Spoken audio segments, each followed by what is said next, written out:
Hi everyone, welcome back to my YouTube channel. If you are new here, I would like it if you can hit that subscribe button. And if you have been here, welcome back. Don't forget to like this video. It really helps me out and keeps the channel growing. Before I jump in, just a quick heads up. I'm not a licensed immigration consultant. Everything I'll be sharing today is just based on my personal understanding of recent updates. If you need detail or a specific advice, please make sure you reach out to a licensed immigration consultant or a lawyer. All right, now that we've gotten that out of the way, let's get into today's discussion. I'll be talking about 5 major changes to immigrations in 2025 that you need to be aware of. This could potentially impact your immigration plans. So let's get into them step by step. Number one is ban on flagpoling. What does flagpoling mean? Flagpoling means that if you need to access immigration services at the border, which is the border between Canada and US, is you going into the US border, crossing US border, not because of the intent to stay in US, but because you want to coming back into Canada to access immigration services on the spot.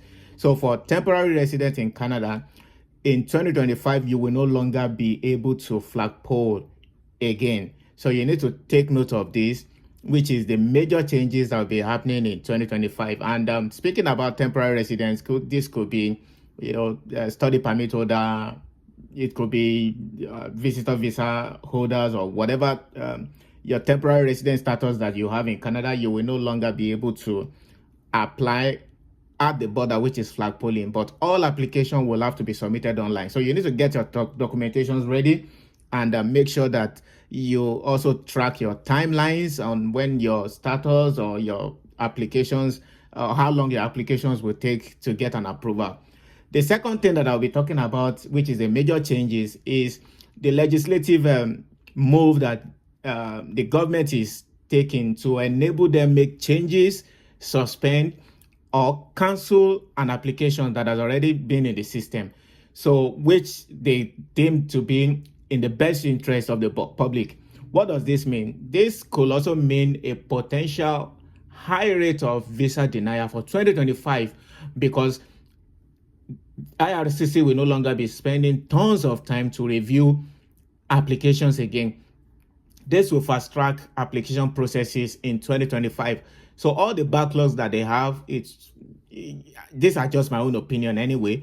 They might get to the level at which doing the bulk changes on all the applications in the inventory just to clear up their backlogs. Please take note, these are just my own opinion.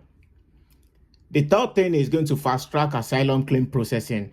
Now, Canada are going to be speeding up asylum processing claims in Canada, and anyone that are identified to be illegitimate in the applications, they are going to be taken out immediately. If you are making asylum claims, please ensure that everything is well documented and genuine.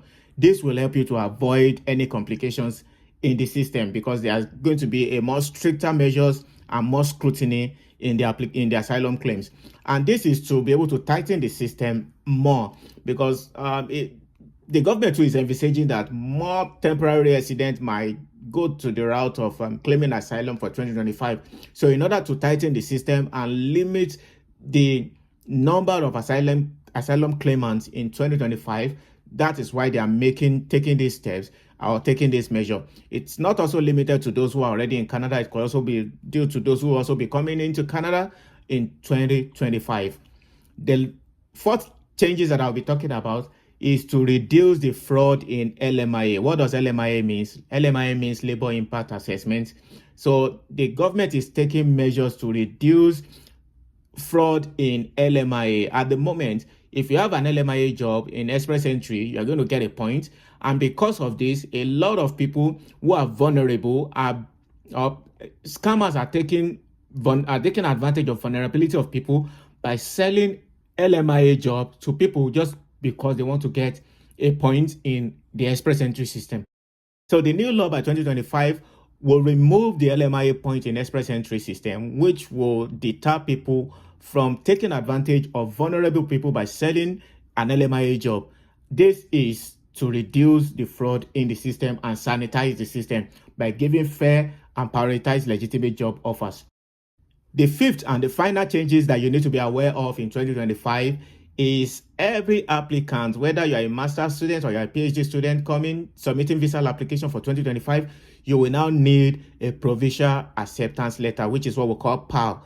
So for 2025, if you don't submit your visa application on or before January 22, 2025, you are going to need a PAL from the school, from the province through the school to submit your visa application for 2025. So you need to be aware of these major changes in 2025. Thank you so much for tuning in. If you find this video helpful, give it a thumbs up and share with someone who might find this beneficial. And don't forget to hit that subscribe button to get more about immigration, Canadian lifestyle, and a whole lot more from me. See you in my next video.